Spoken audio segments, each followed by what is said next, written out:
of Christ I stand. Haleluya, saudara-saudara yang kekasih dalam Tuhan Yesus, selamat sore. Dalam Yosua pasal 5 ayat 11 dan 12, lalu pada hari sesudah Paskah mereka makan hasil negeri itu, yakni roti yang tidak beragi dan bertigandum pada hari itu juga. Lalu berhentilah mana itu pada keesokan harinya setelah mereka makan hasil negeri itu. Jadi orang Israel tidak beroleh mana lagi, tetapi dalam tahun itu mereka makan yang dihasilkan tanah Kanaan. Saudara, Tuhan berhenti mengirimkan mana. Bukan karena melalaikan orang Israel, tapi karena orang Israel sudah tidak butuh mana itu lagi. Di padang gurun, orang Israel tidak bisa bertani dan menghasilkan pangan dari tanah gurun. Maka Tuhan memberikan mana. Itu mujizat. Di padang gurun ada mujizat. Ada mana. Tuhan mencukupkan melalui mujizatnya. Tapi kemudian, orang Israel sudah ada di tanah Kanaan. Mereka berada di tanah yang subur, gandum, jelai, dan semua tumbuh-tumbuhan bisa hidup dengan baik, ternak juga bisa hidup dengan baik. Mereka tidak butuh lagi mana. Itu sebabnya Tuhan berhenti mengirimkan mana. Mereka tidak butuh lagi.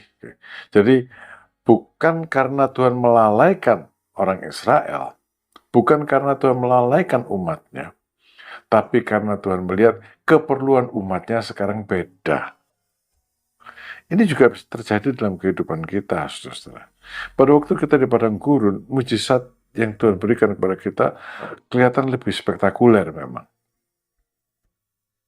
Tapi, pada waktu segala sesuatu berjalan normal, Tuhan tidak meninggalkan kita. Dia memberikan pertolongan dan penyertaan pada kita melalui cara yang berbeda. Ya, di tempat di mana pertanian bisa tumbuh dengan baik, ya sudah, Tuhan bilang, disitulah aku akan memberkati kamu. Jadi Tuhan memberkati sesuai dengan kondisi kita, sesuai dengan keperluan kita. Memberikan keberhasilan. Kalau bertani, keberhasilan dalam pertanian. Kalau berdagang, maka keberhasilan dalam perdagangan. Kalau bekerja, keberhasilan dalam pekerjaan. Selama semuanya itu dikerjakan di dalam pimpinan Tuhan. Tuhan tidak melalaikan umatnya.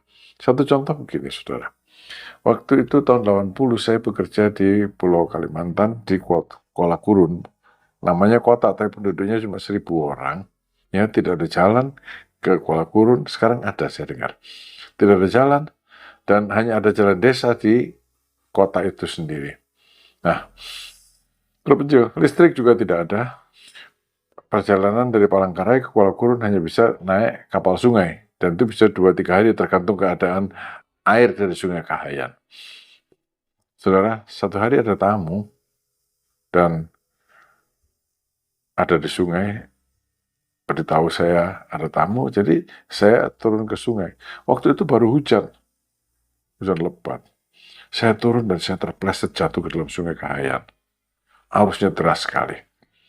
Airnya keruh, coklat. Tapi Tuhan tolong saya bisa pegang tali kapal, jadi saya selamat, tapi kacamata saya hilang.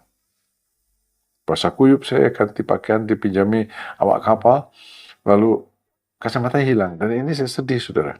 Karena dari Kuala Kurun, untuk beli kacamata mesti ke Palangkaraya atau Banjarmasin. Itu susah. Transportasinya susah, sudah itu menunggu selesainya kacamata dan sebagainya. Saya pikir, aduh bisa 3 minggu ini. Perjalanan Kuala Kurun Palangkaraya 2 hari, Palangkaraya Kuala Kurun bisa 3 atau 4 hari perjalanan, menunggu kacamata dan sebagainya. Saya susah, saudara, saya susah. Nah, doa Tuhan bagaimana ini?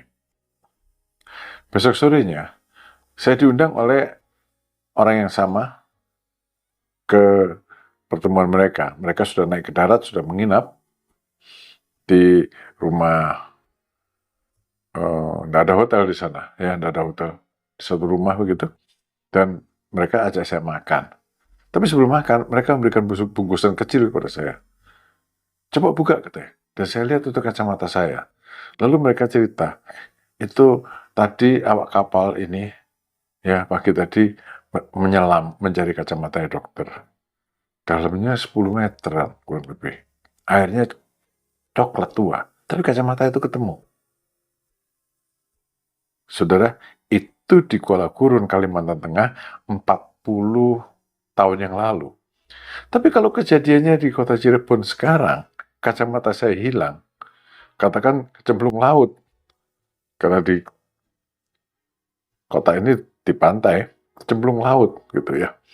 Lalu pertolongan Tuhan tentunya beda toh.